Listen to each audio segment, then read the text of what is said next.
Hey, good morning. I'm back. I kind of feel like Arnold Schwarzenegger and Colonel Steve Austin rolled into one. Arnold because I'm back, and Steve Austin because I'm bionic. I just can't wait until we can get back together without this virtual stuff and social distancing, but it is so good to be back. I've been off for a few weeks recovering from surgery. I'm going to be sharing some of that story in just a moment here. So if we haven't had a chance to meet yet and you're thinking, well, who is this guy? My name is Garry. I'm one of the pastors here, and I'm really glad that you've decided to come and spend some of your Sunday morning with us. I get the honor of wrapping up a series that we've been in called Calm in the Psalms, where over the past several weeks for the month of May, some of the staff and volunteers have shared a psalm that has brought them calm, comfort, peace during times of unsettledness, uncertainty. Because here's the thing with uncertainty, left unchecked, it opens the door for us to begin to worry. And that's what I'm going to be talking a little bit about today. Just over a year ago, I was thinking about this. Just over a year ago, in March 2019 to be exact, I shared with you, down when we were at the conference center still, I stood up and shared with you how one morning when I was out for a run, something I absolutely love to do. I know some people look at me like, you like to run? Like, what's with that?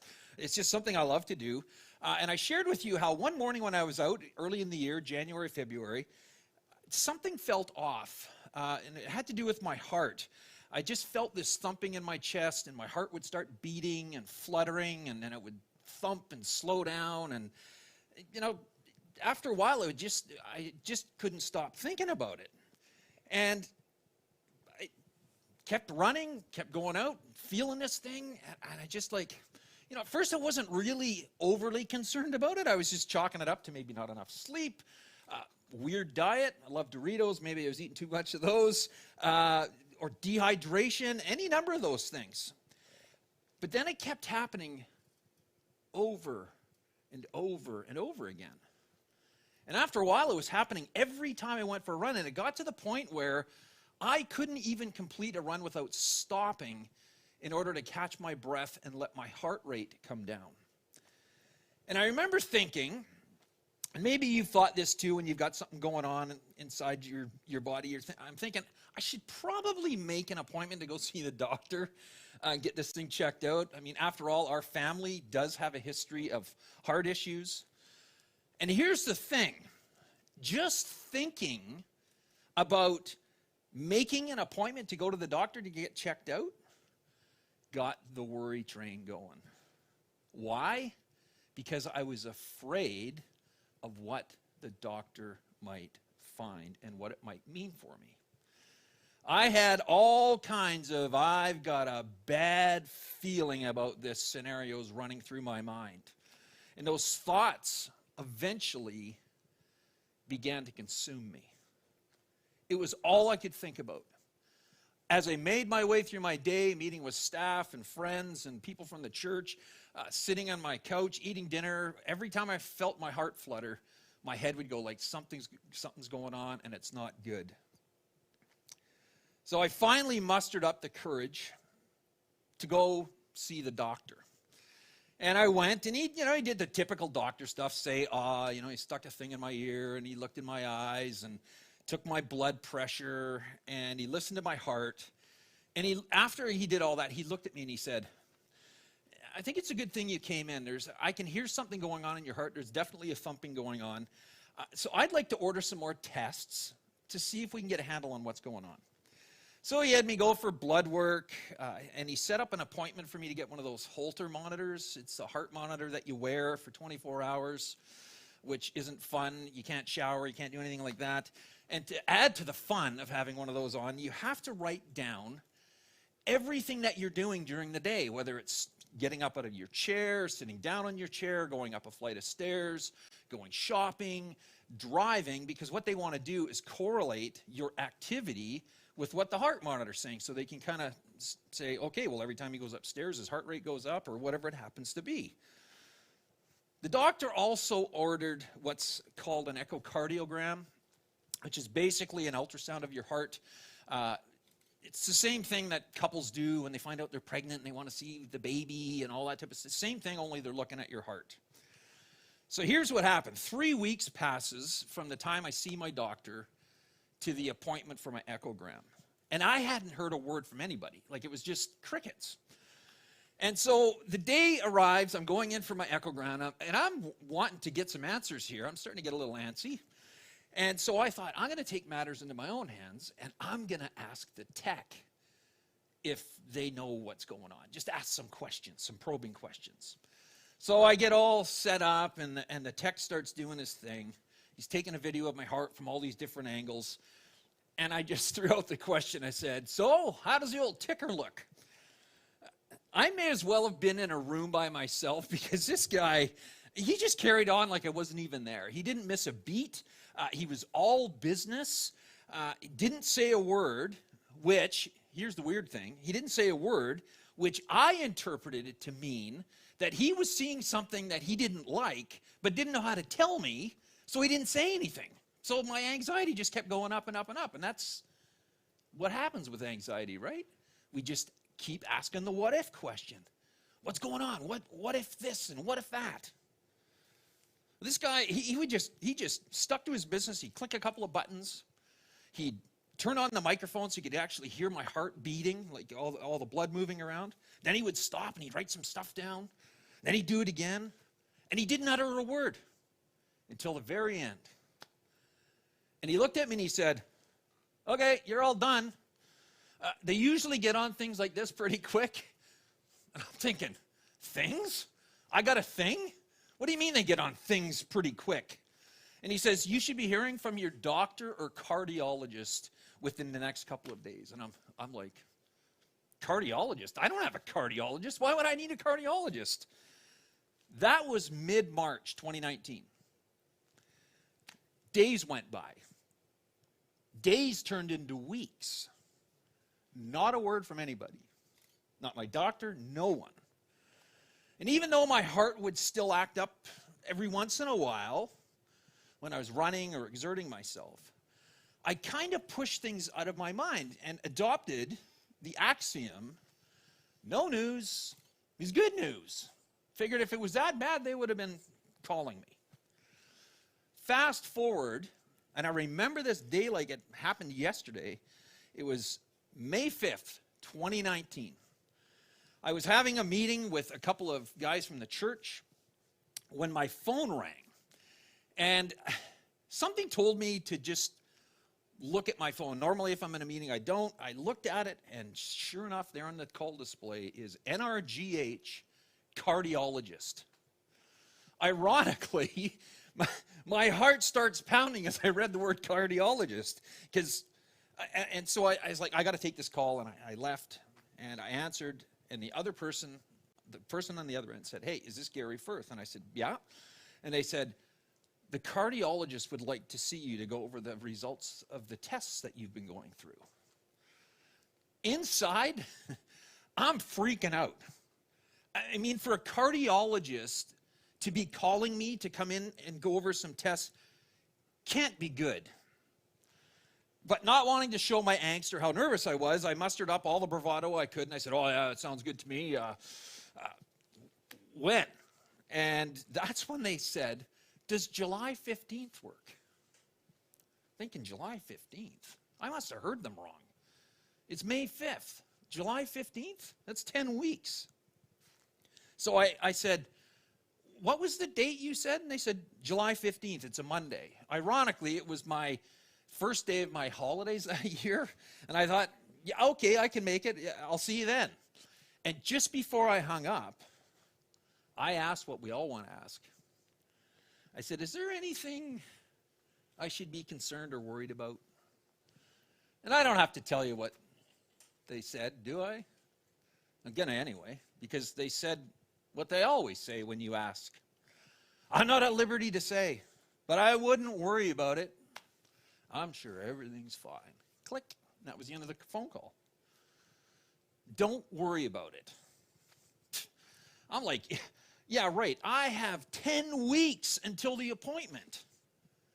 10 weeks to think about, imagine, invent, and conjure up all kinds of possible outcomes, not one of them good. And just like that, man, I was in the grip of anxiety, angst, and worry. I remember leaving that meeting in a fog. I don't even remember what the rest of the meeting was about. And I hopped on my motorcycle, and as I'm making my way home, I had a one-on-one with God. And I kind of let him know what I was feeling, how I was feeling a little freaked out.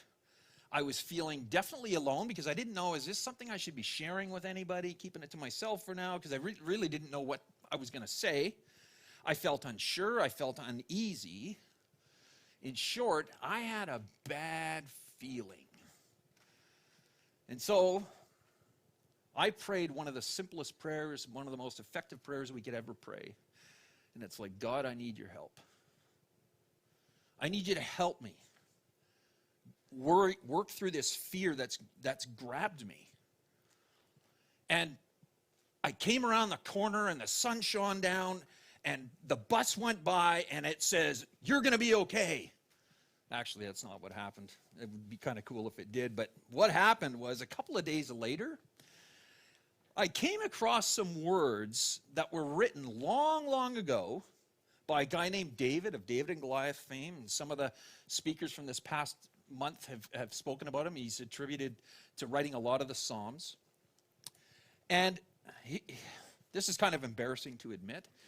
These words that were kind of brought to my attention were the very words that had brought me some calm during another time in my life when I was facing a very worrisome situation.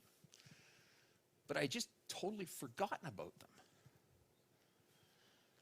So I want to share these with you, and in keeping with the series, of course, these words are found in Psalm 27, actually. And Psalms is such a great book because it's a collection of songs and poems that have, for thousands of years, have brought comfort and peace to people. You know, people like Lauren who shared, and Peter and Eric and so many others. And my hope is that they will do the same for you. And here's what David wrote. This is Psalm 27. Here's how he starts. Listen to this. He says, "The Lord is my light and salvation. Whom shall I fear?" You could even say, what shall I fear? "The Lord is the stronghold of my life.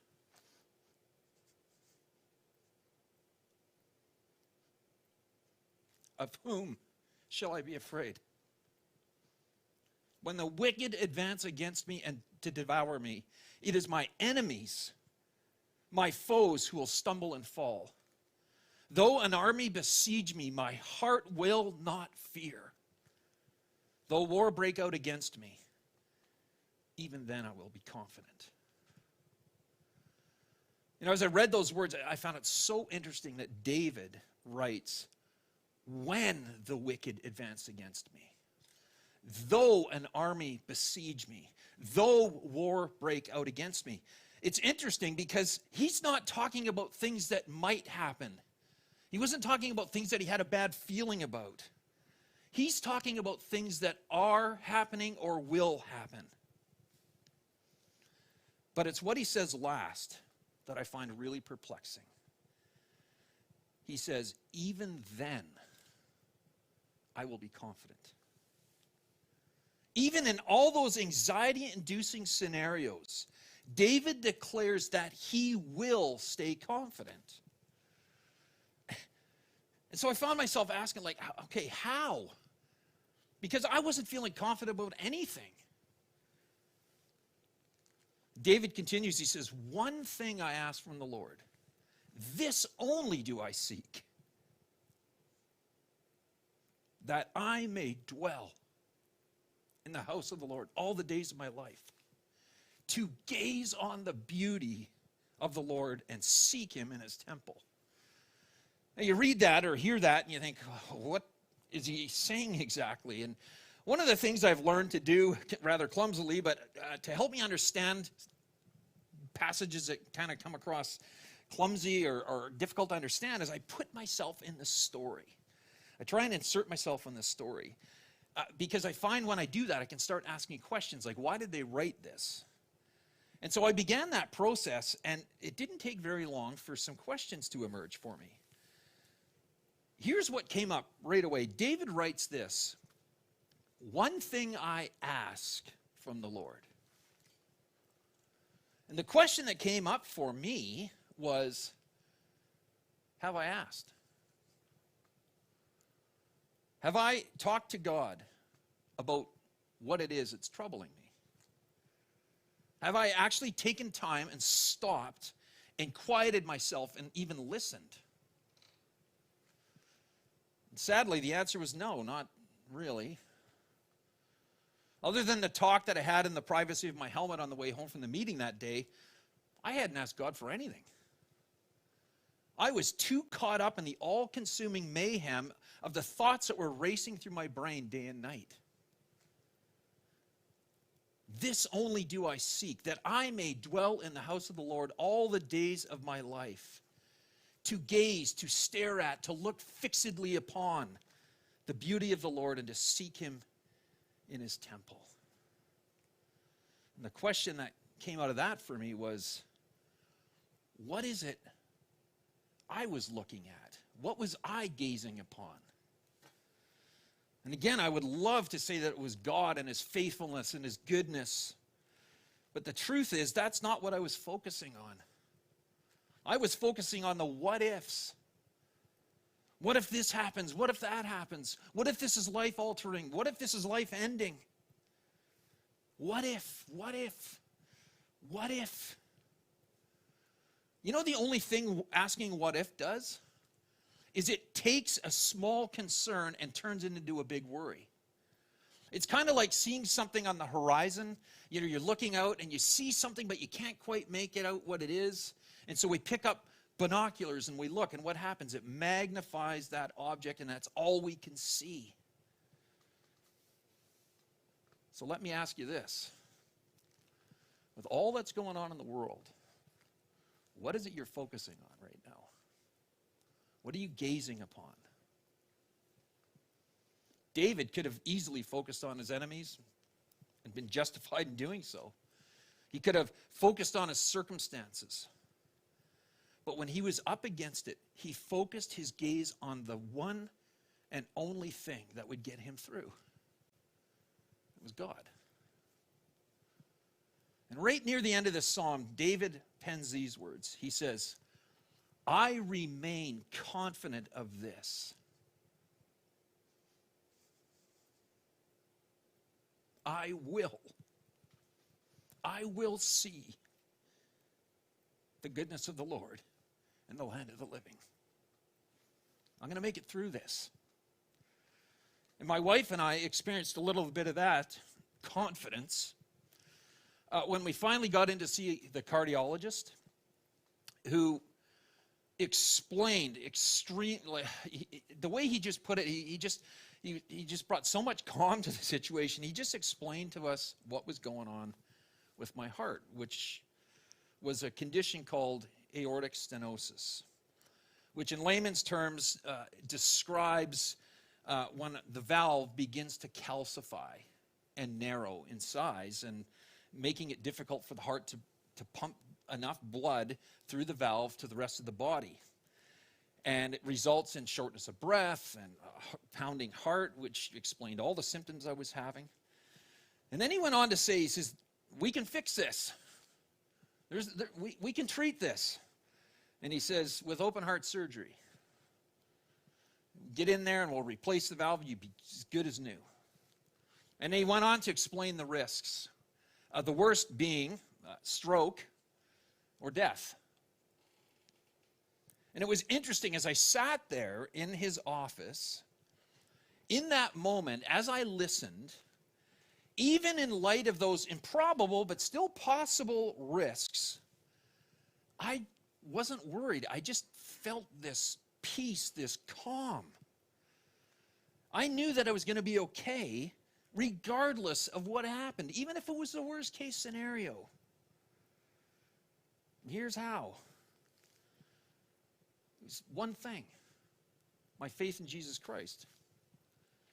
And around the meeting place, we define faith as having confidence that Jesus is who he said he is, God, that he is good and he can be trusted to do everything he's promised to do. And what has Jesus promised? He has promised that he'll always care for us, that he'll always be with us through whatever it is we are going through, and that he will give us the grace, the mercy, the strength, and the confidence to make it through. And I know how hard that can be to kind of grasp onto when you're in the middle of it.